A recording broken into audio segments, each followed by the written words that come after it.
Thanks for watching the Abundant Life Family Podcast. I'm Bill. And I'm Jen. We're the Hildebrands, and we're helping to build families that last.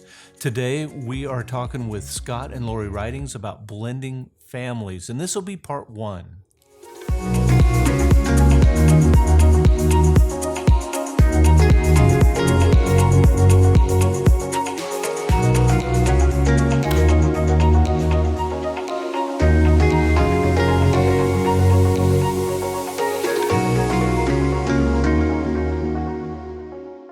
Well, we are excited to have Scott and Lori Ridings on our episode today. Thank you.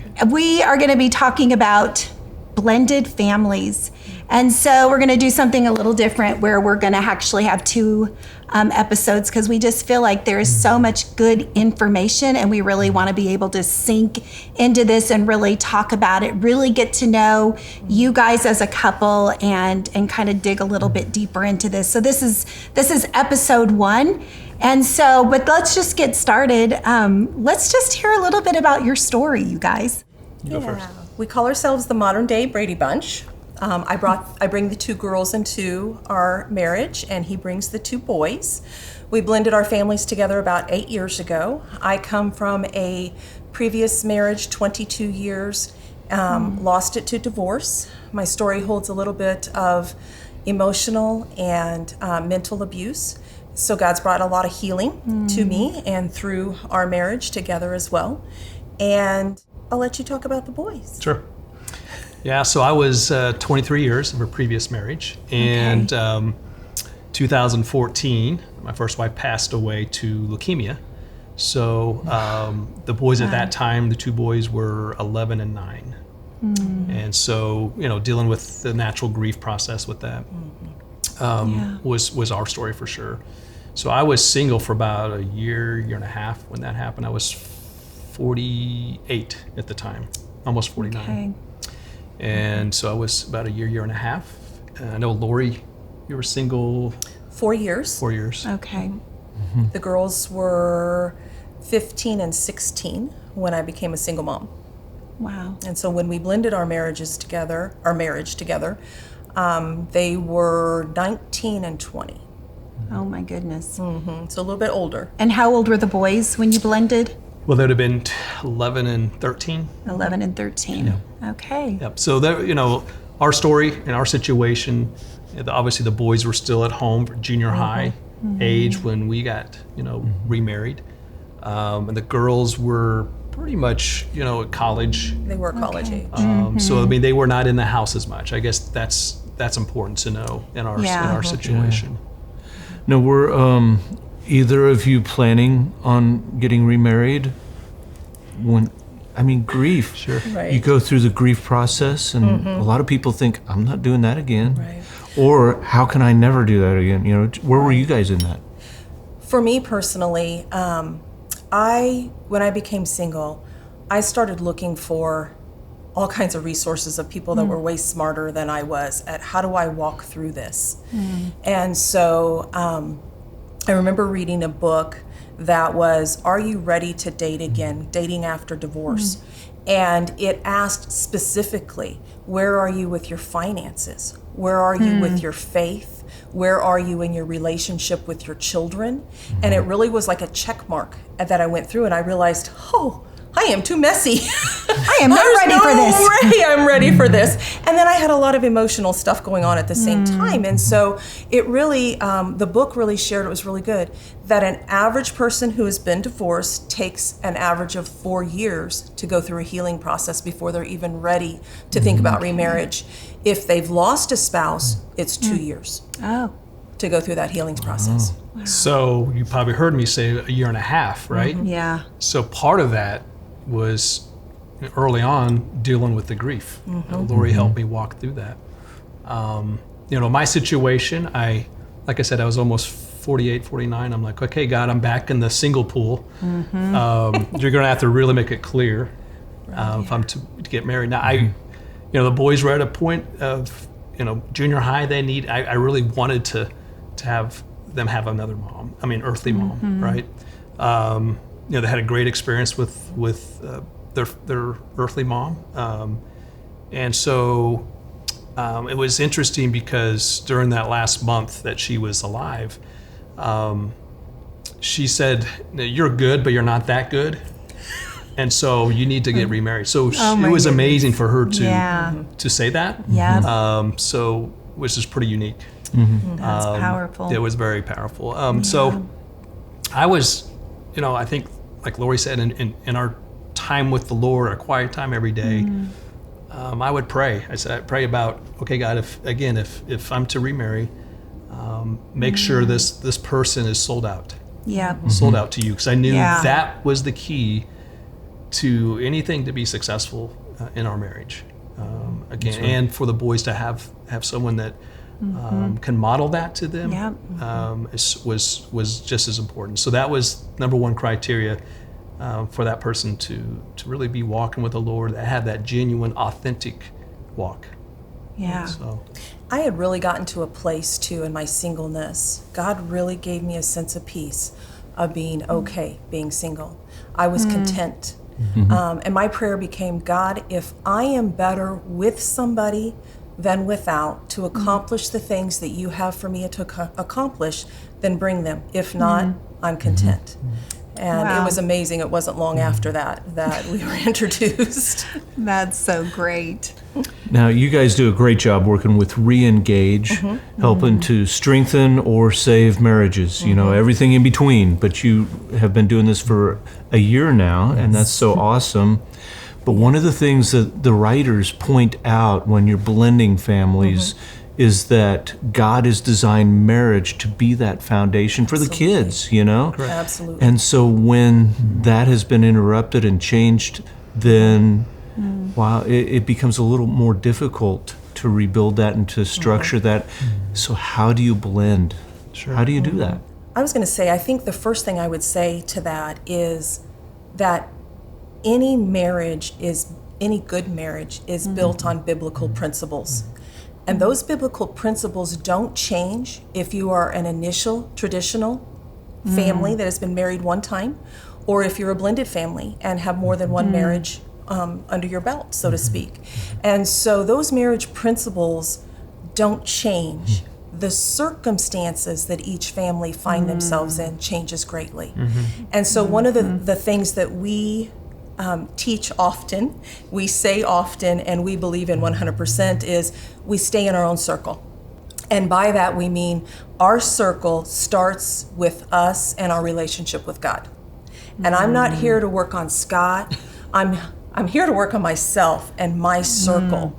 And we use a hula hoop often as an analogy, and we'll hoop some people if we need to. Oh, you're out of your circle. And so by circle, you're not saying the two of you are in the circle. individual circle. Individual. Okay. It starts with our relationship with Jesus individually. If I don't have that right, I'm just not a very good wife to Scott. And I would say it's vice versa, but I won't speak for him. Because you're staying in your circle. Thank you. That's right. Yeah, I think, everything starts there. It's the foundation of anything that's going to last, right? In terms of your relationship with Jesus, that has to be first and foremost. So we have to individually be walking daily. We have to be abiding in order for me to love well, right? That's the end game so much as God is harnessing us, as He's sanctifying us, right? That's only going to take place if I'm purposefully, intentionally being in the Word, and allowing Him, submitting my will to His, so that I can receive His love, right? The two greatest commandments, right? Love the Lord your God with all your heart, soul, mind, and strength.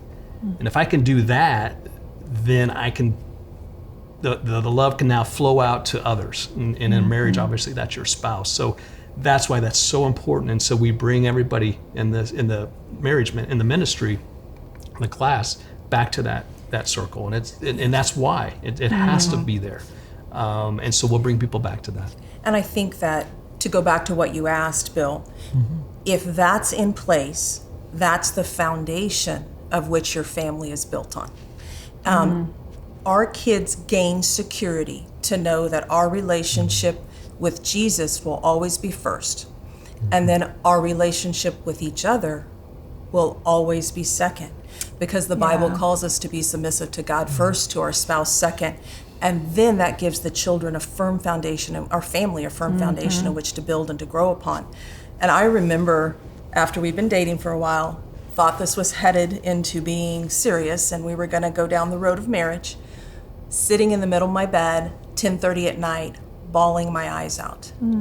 Because when you are single, what happens is you're submitted to Christ first and then your kids. There is no level in between.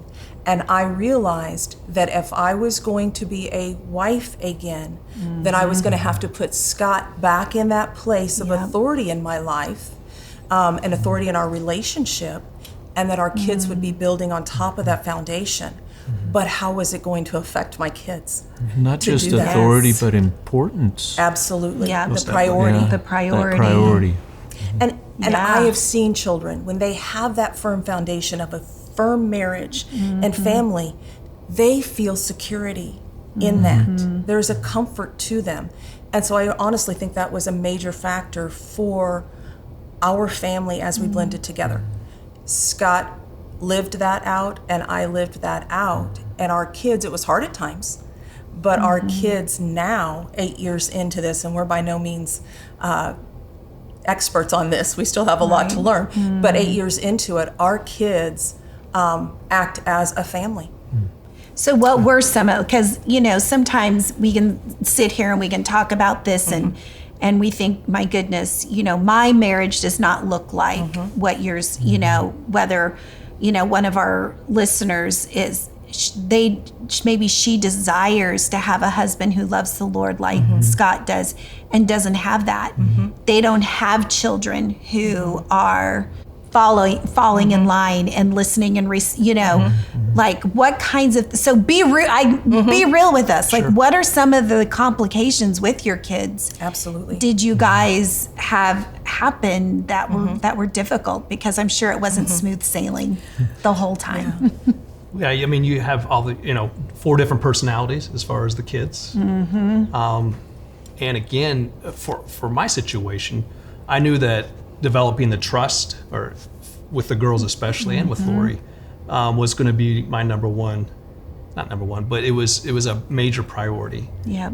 The biggest challenge, probably. Yeah. So trust takes time. Yeah. Right. So that takes intentionality. A lot of this takes intentionality. Were you having conversations with your boys? You were having conversations with the girls? Like, what did that look like a little bit? I can think of 2 things off the top of my head to answer that question. One was our first Christmas together. You bring people together that have never celebrated a holiday together, and they all have their own traditions. Yes. The things that they are used to that makes it special for them. And you put it all together, and it's like walking through a minefield. Oh my. So listening is important. Listening to what was important as a decoration to put out for the kids. As simple as that, right? What was something that maybe was so much so related to their past life that it wasn't giving me value as the new mom, that might not need to be done. Those decisions had to be waded through on that first holiday. And so those were, you listened well and you asked questions. Another great book that we went through together early on was Mark Gregston, Parenting Teens in Today's World. Excellent. And it was, how do we become a unit in walking kids through that? And one of the things he teaches is that you need to ask questions more than tell kids things. That helps them develop that frontal lobe and become good thinkers on their own. And so I would ask the boys questions, ask the girls questions. What's important to you during this holiday season? That's good. And then the next year we said, all right, we did this. What are some new traditions for our family that we want to start? And then so it just kind of gradually, so it was a lot of good conversations, but let me tell you, that first Christmas wasn't a picnic. I remember Josh walking in the door, crying, mad, yelling. Oh, no. You don't know what it's like till you lose a mom. Well, sweetheart, yes, I do. I lost my mom at 32. And that was a really powerful moment for Josh and I to connect. I can relate to the boys. I've lost my mom. Yeah. And so we connected in that moment of anger in a way that made him stop and go, wow, but your story's not my story. No, it's not, sweetheart. Right. God's given us all unique stories. But I can relate in the loss and the grief of losing a mom. Yeah. So that's one real one. Yeah. And I think another one, we sat down with them and we said, all of them, all 4 of them. And I say 4, but it usually was 6 because the girls were both dating who are now their husbands now, and they were in the mix as well, right? Oh, and so the 6, they are now our sons-in-laws, and they were there as well. And I remember sitting down and I said, listen, if God has called Scott and I to be husband and wife and to be this family, the foundation of this family, He's called you all to be brothers and sisters. And I know you don't love each other like brothers and sisters right now, but you're brothers and sisters in Christ. Start there. And so there were some conversations of what that looked like. What does it look like to be brothers and sisters in Christ, living in the same home, doing laundry together? You should tell them that story of what we learned about doing laundry, of 4 kids blending together. Yeah, the boys were used to doing guy laundry, right? Oh, boy. All of a sudden, Not now teenage they're- girl laundry. Oh, boy. I go, go ahead and, whoever gets to it first can take it out of the washer and put it in the dryer. And Oh, dear. of course, one of the boys were the first ones, and it's like everybody's laundry. And they were like, We said, no, I shouldn't be everybody do touching your own this. laundry. Yes, that's funny. And we had to tell everybody had to wear pants around the house. We Yes. didn't just run around in our underwear anymore, right? I love it. Yeah. Had to So get used to good. things, so. I think for me with the girls, right? Actually, when we were dating that year or so, one of the things that we were very intentional at the beginning, and then obviously we still do to this day, is we made sure we did something every week together. Family dinner. We do family dinner every Sunday. Okay. And so everybody was, is welcomed, and they know that. But it was real important early on that we got the kids together, and so they're getting to know the boys get to know the girls. So I think that was a very important part of that, the dating process. If you're at a point where okay, I think this is going to be serious, are you getting the kids around each other? And then we have those expanded it to opportunities. parents. Like his parents would join us Oh. for family dinner as well, So you because got the the ex- dynamic is everybody. Yeah, those Yeah. extended In a blended family family. members are coming in now. That's incredible. I think another real conversation that Scott and I had early on was I'd had 4 years being separated from ex-family, ex-in-laws, ex-relationships. He'd had a year to a year and a half. When you walk through a tragedy like he did with Denise of losing his spouse and her family, there is a bond there that's really strong. Yeah. Loyalty there that's very strong. And it was so much so that I was an outsider in that relationship. And so we had some conversations of being able to put those relationships in the priority place in our lives that they needed to be. It was no longer family, which he hadn't thought about. Legally, it wasn't. So how do you become friends? How do you put boundaries in place in those type of relationships that still honor the boys with those relationships and encourages them to have those relationships, but puts boundaries in place that the marriage can grow in a healthy way? And actually, that was probably one of the bigger sticking points. For you, it was, yeah. Again, we just celebrate 8 years. I would say the first 4 years, having to walk through that and establishing new boundaries in some ways, and again, new relationships. Even even though I'd known them for 30 years, right? But Wow. it's a different Yeah. relationship now. Good people, for sure. And like Lori Wonderful said, to people. be able to continue, for the boys to continue that connection with their other grandmother. Lori and I talked about how to go about doing that. And so I sat down with them. I met them at a restaurant. They live in Jeff City, so we met in Sedalia and sat down, and I just shared, okay, this is where we're at, and I'd like to start a new relationship with each of you, is because the oldest, I appreciate what we had, but moving forward, it's going to look a little different, and Yeah.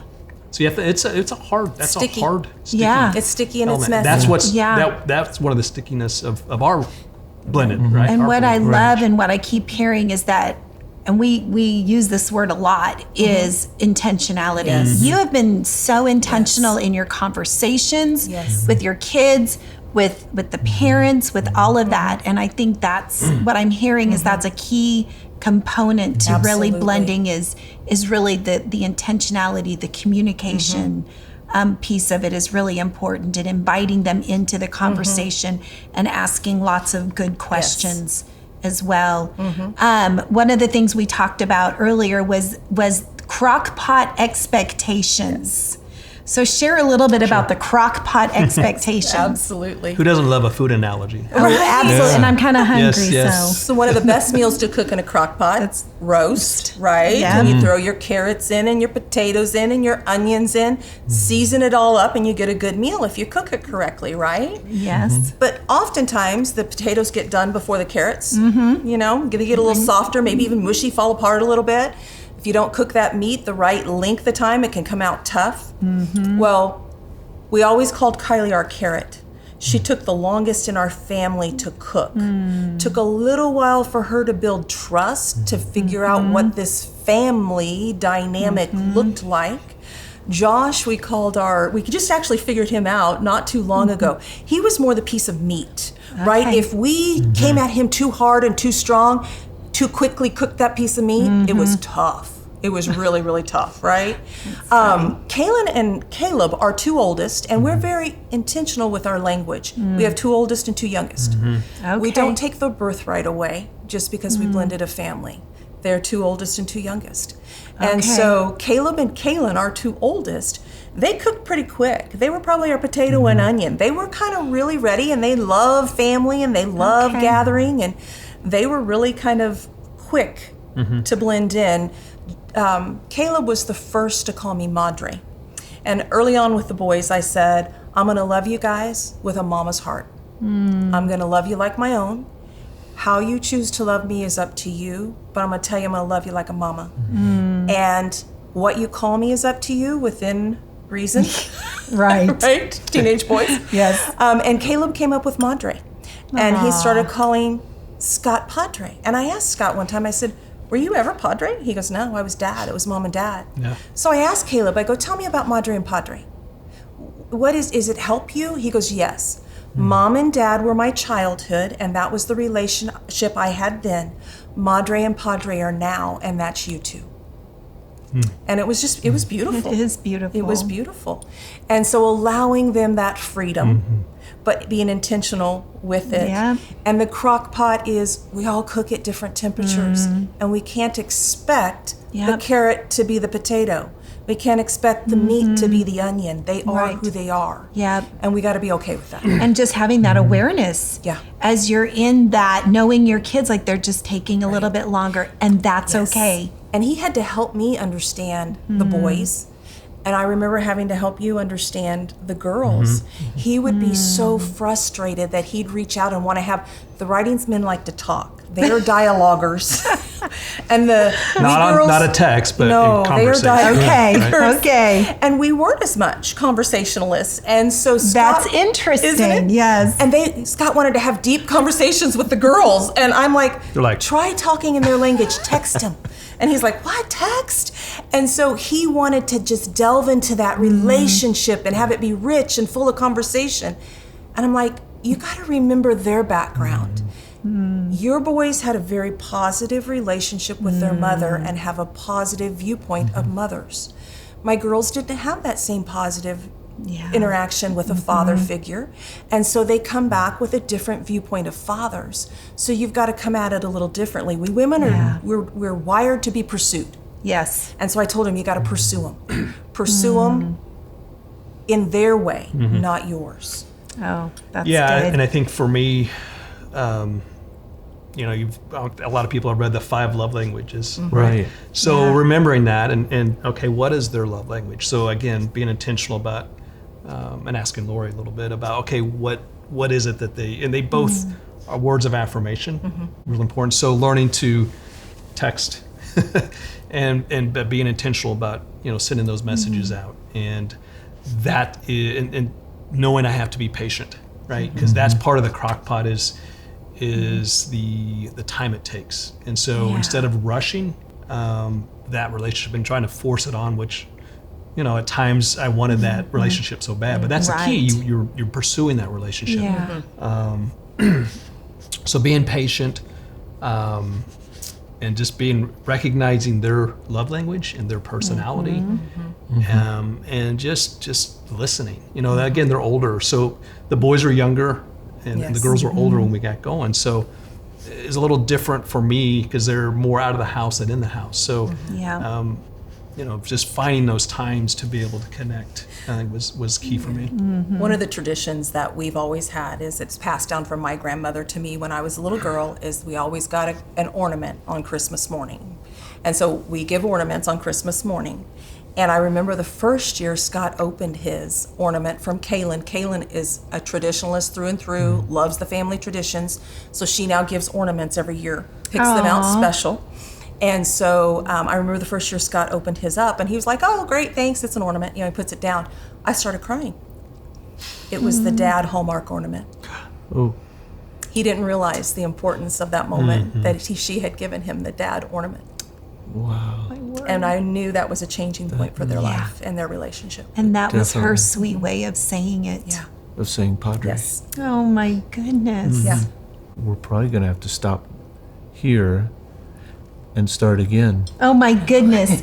We have gone. Our time has just flown by. Wow. I do have one more thing though. Sure. Yes. So just real quickly, when you are in the midst of the kids, because we've spent a lot of time on the kids, and I just want to wrap back around. How did you keep your marriage? How did you guard your marriage? What, just real quickly, because we've talked a lot about the kids and the blending, which I think is a huge piece of it. But what did you do? Again, going back to the circle, each have our time with the Lord, praying together.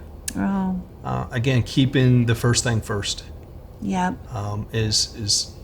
Was key and always will be. There's a couple of other things I would say practically that we did. Our family's a busy family, 4 kids, right? Everybody can relate to that. And so we can go really hard for a period of time and not get weekly dates in. Like, we would encourage people to keep dating, keep pursuing your wife, keep pursuing your husband. Let him know that you still love him. Let him know he's still attractive to you.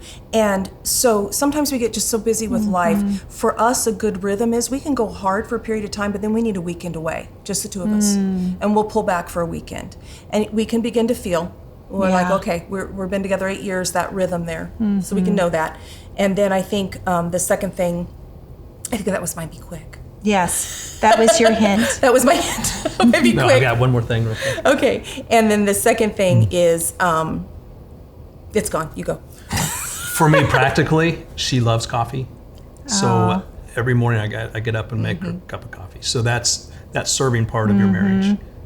Just a little thing like that, but that helps keep it going.